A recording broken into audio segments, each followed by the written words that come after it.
నమస్తే, నేను భోగేశ్వర్, శివశక్తి సమన్వయకర్త.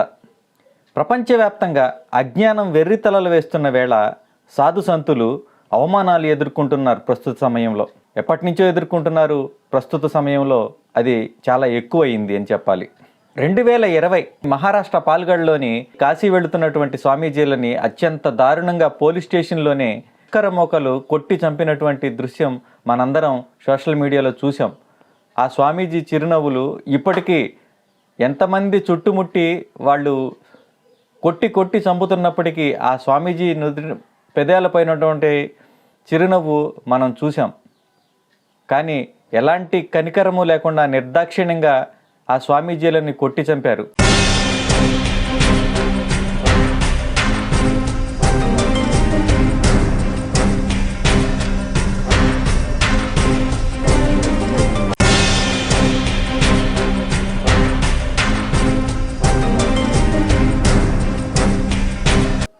అదేవిధంగా పశ్చిమ బెంగాల్ పురూలియా జిల్లాలోని కాశీపూర్లో 4 సాధువులు సంక్రాంతి సందర్భంగా గంగానదిలో స్నానానికి వెళుతున్న సందర్భంలో వాళ్ళని ఆపి 3 ఆడపిల్లల్ని కిడ్నాప్ చేస్తున్నారనేటువంటి నెపం వాళ్ళ మీద మోపి 10 సంఖ్యలో వారిపైన దాడి చేసి జుట్టు పట్టుకుని ఈడ్చి బట్టలు ఇప్పేసి రోడ్డు మీద నిర్దాక్షిణ్యంగా కొడుతుంటే చుట్టూ ఉన్నటువంటి ప్రజలు వాళ్ళని ప్రోత్సహించారు.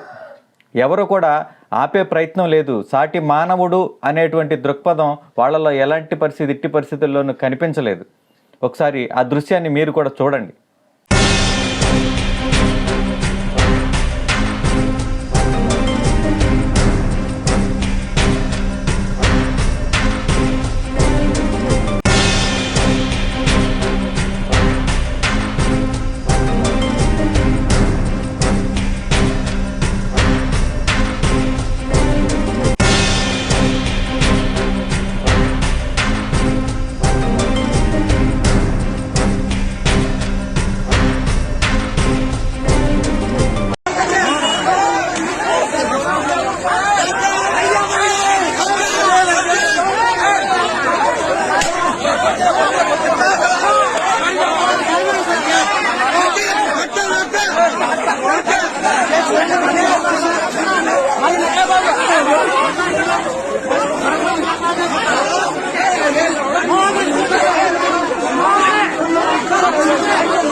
చూశారుగా, కాషాయం కనపడితే కాట్ల కుక్కల్లాగా ఎలా మీద పడిపోతున్నారో చూశారు కదా.